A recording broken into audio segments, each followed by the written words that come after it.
டாபிக்குள்ளே போகிறதுக்கு முன்னாடி சேனலுக்கு சப்ஸ்கிரைப் பண்ணாதவங்க சப்ஸ்கிரைப் பண்ணிக்கோங்க. வாட்ஸ்அப் டெலிகிராம் சேனல் லிங்க் கீழே டிஸ்கிரிப்ஷனில் கொடுத்துருக்கேன், அதில் ஜாயின் பண்ணிக்கோங்க. வீடியோ அப்லோட் பண்ண உடனே உங்களுக்கு வீடியோ நோட்டிஃபிகேஷன் வந்து கண்ட்ரோல் ஸ்டேட்மெண்ட்ஸ்.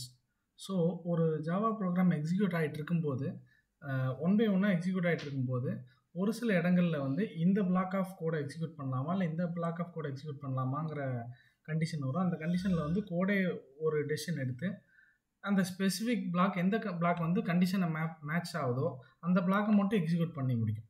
ஸோ இந்த இடத்துல வந்து கோடே டிசைட் பண்ணுது எந்த சைடு வந்து எக்ஸிக்யூஷன் போகணும் அப்படிங்கிறது. அதுதான் கண்ட்ரோல் ஸ்டேட்மெண்ட்ஸ். இந்த கண்ட்ரோல் ஸ்டேட்மெண்ட்ஸ் பார்த்தீங்கன்னா பிரான்ச்சிங் இருக்குது, லூப்பிங் இருக்குது. பிரான்ச்சிங்கில் வந்து ஃபார் எக்ஸாம்பிள் வந்து இஃப் எல்ஸு, எல்ஸ் இஃப், ஸ்விட்ச் இதெல்லாம் பிரான்ச்சிங் ஒரு தடவை தான் எக்ஸிக்யூட் ஆகும். பட் எந்த சைடு எக்ஸிக்யூஷன் போகணுங்கிறத கண்டிஷன் டிசைட் பண்ணும்.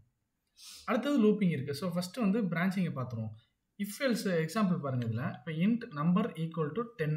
இப்போ நம்பர் வந்து 10ன்னு வச்சாச்சு. இப்போ இந்த நம்பர் வந்து 0வோட பெருசாக இருந்துச்சுன்னா இந்த பிரேஸ்லேருந்து, இந்த ரெண்டாவது லைனில் இருக்க ஓப்பன் பிரேஸ்லேருந்து இந்த க்ளோஸ் பிரேஸ் வரைக்கும் ஒரு பிளாக், எய்தர் இந்த பிளாக் எக்ஸிக்யூட் ஆகும், இல்லைனா இந்த பிரேஸ்லேருந்து இந்த பிரேஸ் வரைக்கும் ஒரு பிளாக் இது எக்ஸிக்யூட் ஆகும். ஸோ இந்த பாயிண்டில் இந்த இன்ட் நம்பர் ஈக்குவல் டு 10ன்னு அசைன் பண்ணதுக்கப்புறம் இந்த கண்டிஷன் தான் கோட் எக்ஸிக்யூஷன் இந்த பிளாக்கை மட்டும் எக்ஸிக்யூட் பண்ணுமா இல்லை இதை மட்டும் எக்ஸிக்யூட் பண்ணுவான்னு டிசைட் பண்ணும். ஸோ இப்போ இந்த ப்ரோக்ராம் படி நம்பர் 10 நம்பர் வந்து 0வோட கிரேட்டர் தேன். ஸோ இஃப்ங்கிறதுக்குள்ளே போய் பாசிட்டிவ் நம்பர்னு பிரிண்ட் பண்ணிடும். எல்ஸுக்கு போகாமல் கண்ட்ரோல் அடுத்த லைனுக்கு போயிடும். இது இஃப் எல்ஸ் ஸ்டேட்மெண்ட். ஸோ இந்த இடத்துல தான் ஒரு ப்ரோக்ராம் வந்து எப்படி கண்ட்ரோல் பண்ணுது அப்படிங்கிறத நம்ம சொல்கிறோம். அதாவது கண்ட்ரோல் ஸ்டேட்மெண்ட் வந்து எப்படி ப்ரோக்ராமை கண்ட்ரோல் பண்ணுதுங்கிறத சொல்கிறோம். If else, else if. அடுத்தது வந்து ஸ்விட்ச் பார்ப்போம். இது வந்து மல்டிபிள் பிரான்ச்சிங் ஸ்டேட்மெண்ட்டுன்னு சொல்லுவாங்க. அதாவது இப்போ இஃப் எல்ஸில் பார்த்தீங்கன்னா எதிர் இது இல்லை இது ரெண்டில் ஏதாவது ஒன்று எக்ஸிக்யூட் ஆகிடும். இதில் அப்படி இல்லை, எத்தனை கேஸ் வேணாலும் வரலாம். For example int day equal to 2ன்னு போட்டாச்சு. இந்த ஸ்விட்சுக்குள்ளே இந்த டேங்கிற பேராமீட்டர் அனுப்பிட்டோம். இந்த இதுக்குள்ளே ஒவ்வொரு கேஸாக எழுதியிருப்போம். கேஸ் 1, 2, 3ன்னு நிறைய எத்தனை வேணாலும் எழுதியிருப்போம்.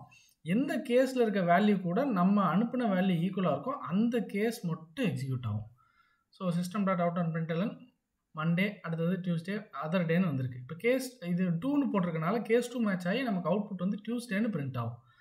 இந்த இடத்துல எதுக்கு பிரேக்னா, பிரேக் இல்லை அப்படின்னா எந்த கேஸோட மேட்ச் ஆகுதோ அந்த கேஸில் இருந்து எக்ஸிக்யூட் பண்ண ஆரம்பித்து அடுத்தது வந்து அன்டில் பிரேக் வர்ற வரைக்கும் எல்லாத்தையும் எக்ஸிக்யூட் பண்ணிகிட்டு இருக்கும். அதனால ஒவ்வொரு கேஸ்லையும் பிரேக் போடுறோம். இது ஸ்விட்ச் ஸ்டேட்மெண்ட். அடுத்தது லூப்பிங். லூப் என்ன அப்படின்னா, ஒரே லைன் ஆஃப் கோடு, ஒரே செட் ஆஃப் கோடை வந்து கண்டினியூஸாக மறுபடியும் இம்ப்ளிமெண்ட் பண்ணுறோன்னா அதை வந்து மறுபடியும் காப்பி பேஸ்ட் பண்ணி நிறைய லென்த் ஆஃப் கோடாக க்ரியேட் பண்ணாமல் ஒரு ஒரு ஒரு பிளாக்குள்ளே பேஸ்ட் பண்ணிவிட்டு அதை இத்தனை தடவை ரன் பண்ணு, இல்லை 5 தடவை ரன் பண்ணு, 10 தடவை ரன் பண்ணு நம்ம வந்து கண்டிஷன் கொடுத்துடலாம். அந்த மாதிரி ஸ்டேட்மெண்ட் தான் லூப்பிங் ஸ்டேட்மெண்ட். அதில் என்னென்ன கேட்டகரி இருக்குன்னா, ஃபார், வைல், டு வைல் இருக்குது. ஃபார் லூப்போட சின்டாக்ஸ் என்னென்னு பார்த்தீங்கன்னா, ஃபார் இது வந்து வேரியபிள் இனிஷியலைசேஷன், அதாவது எத்தனை தடவை ரன் ஆகிட்டுருக்கு அப்படிங்கிறத நம்ம குறித்து வச்சுக்கிற கவுண்டர் வேல்யூ அப்படின்னு வச்சுக்கலாம். ஐட்ரேஷனுடைய கவுண்ட்டை வந்து குறித்து வைக்கிற, சேவ் பண்ணி வைக்கிற வேரியபிள் இது. இன்ட் ஐ ஈக்குவல் டு 1 அப்படிங்கிறது வேரியபிள் இனிஷியலைசேஷன். அடுத்தது கண்டிஷன் செக் பண்ணுறோம். அடுத்தது இன்க்ரிமெண்ட், உள்ளுக்குள்ளே ஒரு பிளாக் ஆஃப் கோட். இப்போ ஃபார் லூப் ரன் ஆக ஸ்டார்ட் ஆனால் ஐ ஈக்குவல் டு 1ன்னு வந்துடும். கண்டிஷன் செக் பண்ணோம், I less than equal to 5 correct, ட்ரூவாக இருந்தால் உள்ளே போயிடும். ஃபஸ்ட்டு இன்க்ரிமெண்ட்டுக்கெலாம் வராது, ஃபஸ்ட்டு உள்ளே போயிடும். எக்ஸிக்யூட் பண்ணி முடிச்சதுக்கப்புறம் இன்க்ரிமெண்ட் ஆகும். அடுத்தது செகண்ட் ஐட்ரேஷன் வரும். அது செகண்ட் டைம்லாம் வரும்போது இனிஷியலைசேஷனுக்கே வராது, டேரெக்டாக கண்டிஷன் செக்கிங், இம்ப்ளிமெண்டேஷன், இன்க்ரிமெண்ட், மறுபடியும் condition checking, implementation, increment. So இது அப்படியே கண்டினியூஸாக ரன் ஆகிட்டு இருக்கும் அன்டில் இந்த கண்டிஷன் ஃபெயில் ஆகிற வரைக்கும். ஸோ ஐயோட வேல்யூ 1லேருந்து 2, 3, 4 வரைக்கும், 5 வரைக்குமே இருக்கும். 6ன்னு வரும்போது லூப்போடைய கண்டிஷன் ஃபால்ஸு, உள்ளேயே போகாமல் வெளியே வந்துடும். அடுத்தது வைல் லூப். இதுவும் அதே தான், set of or lines of கோடை வந்து கண்டினியூஸாக எத்தனை டைம் வேணுமோ அத்தனை டைம் வந்து நம்ம எக்ஸிக்யூட் பண்ணிக்கலாம். அதுக்குன்னு ஒரு கண்டிஷன் வச்சுருப்போம், அதுக்குன்னு ஒரு கவுண்டர் வேல்யூ வச்சுக்கிட்டு அதை கண்டினியூஸாக ரன் பண்ணிட்டுருக்கோம் அன்டில் அந்த கண்டிஷன் ஃபெயில் ஆகிற வரைக்கும். இது சின்டாக்ஸ் மட்டும் தான் மாறும். இன்ட் ஐ ஈக்குவல் டு 1ன்னு வச்சிட்டோம். Where I less than or equal to, அதே ஃபார் லூப்பில் இருந்த அதே implementation, I less than equal to 5 அப்படின்னா ஐ வேல்யூ ஃபஸ்ட்டு 1ன்னு இருக்கும், கண்டிஷன் ட்ரூ, உள்ளே வரும், பிரிண்ட் பண்ணிடும், அப்புறம் இன்க்ரிமெண்ட் பண்ணும். ஐயோட வேல்யூ 2, மறுபடியும் செகண்ட் டைம் இங்கே வரும், ஐயோட value 2 less than equal to 5 true, மறுபடியும் உள்ளே வரும், பிரிண்ட் பண்ணும், இன்க்ரிமெண்ட் பண்ணும், ஐயோட value 3 less than equal to 5 true, உள்ளே வந்துடும், பிரிண்ட் ஆகும், மறுபடியும் 4 பிரிண்ட் ஆகும், 5 பிரிண்ட் ஆகும். அப்புறம் 6ன்னு வரும்போது கண்டிஷன் ஃபெயில் ஆயிரும், உள்ளேயே போகாமல் வெளியே வந்துடும். இதுதான் ஃபார் லூப்போடைய எக்ஸிக்யூஷன். டூ வைல் இது ஃபார் லூப்பில் இது வைல் லூப்பு. டூ வைல் என்ன பண்ணும் அப்படின்னா, இப்போ வைல் லூப் வந்து எடுத்தோன்னே என்ட்ரி லெவல்லையே கண்டிஷன் செக் பண்ணிடும். பட் டூ வைல் வந்து ஒரு தடவையாவது மினிமம் ஃபஸ்ட்டு எடுத்தோன்னே எக்ஸிக்யூஷன் முடிச்சுட்டு எக்ஸிட் செக் லூப். இது ஆக்சுவலாக கடைசியாக லூப் போட்டு வெளியே வரும்போது, அதாவது ஒவ்வொரு ஐட்ரேஷன்லேயுமே அந்த லாஸ்ட் எக்ஸிக்யூஷன் லைனோட எண்டில் தான் செக்கே பண்ணும். இதுவும் ஆனால் அதே இம்ப்ளிமெண்டேஷன் தான்.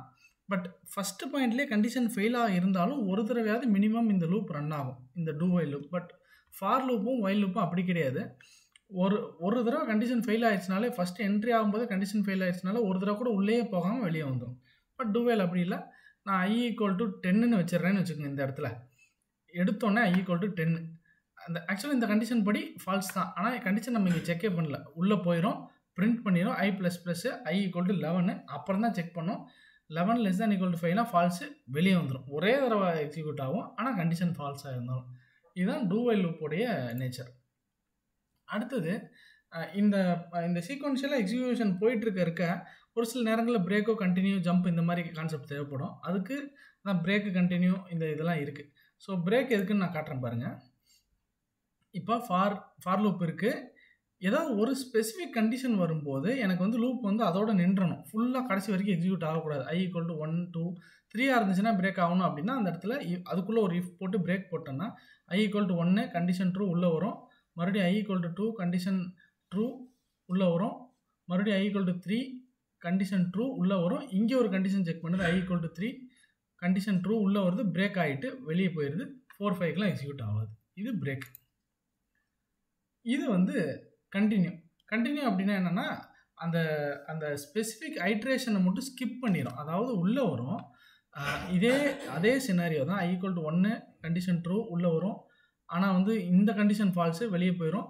இந்த இடத்துல பிரிண்ட் பண்ணும். அடுத்தது i = 2 இந்த கண்டிஷன் ஃபால்ஸு, கண்டினியூ பண்ணாது, இங்கே வந்துடும், பிரிண்ட் பண்ணிடும். i = 3 வர்றோமா, 3 வந்தும்போது இன்னர் இஃப்பில் இருக்க வந்து கண்டிஷன் ட்ரூ அப்படின்னு உள்ளே போகுது. கண்டினியூ அப்படின்னொன்னே இந்த ஐட்ரேஷன் இதோட முடிஞ்சிருச்சு, அடுத்த ஐட்ரேஷனுக்கு போ அப்படின்னு சொல்லி அதோடைய அர்த்தம். அப்போ என்ன ஆகுது, இந்த இடத்துல கண்டினியூ முடிச்சதுக்கப்புறம் இந்த system.out.printlnக்கு வராது. i = 3 இருக்கும்போது அப்படியே இங்கே வந்துடும், i = 4க்கு போயிடும். அதாவது இன்க்ரிமெண்ட் ஆகி அடுத்த ஐட்ரேஷனுக்கு போயிடும். 4ன்னு வந்ததுக்கப்புறம் தான் மறுபடியும் system.out.println வரும். ஸோ இது கண்டினியூ ஸ்டேட்மெண்ட். ஸோ இது வந்து ஓவரால் இது மாதிரி ஃப்ளோ மாதிரி. டெசிஷன் மேக்கிங்னா இஃப் ஸ்விட்ச்சு, கண்டிஷன் செக் பண்ணோம், எந்த ரூட்டில் போய் எந்த பிளாக் எக்ஸிக்யூட் பண்ணுறதுன்னு பார்க்கும். லூப்பிங் அப்படி கிடையாது, ரிப்பீட்டடாக எக்ஸிக்யூட் பண்ணிக்கிட்டே இருக்கும். ஜம்ப் வந்து ஃப்ளோவுக்கு நடுவுலேயே தேவையான இடங்களில் ஜம்போ பிரேக்கோ பண்ணிடும், பிரேக் அண்ட் கண்டினியூ பண்ணிடும். இந்த டாப்பிக்கோடைய நோட்ஸை எங்கள் வெப்சைட்லேயும் ஆட் பண்ணியிருக்கோம். வெப்சைட் நேம் cscitexampreparation.in, அதில் போய் பாருங்கள்.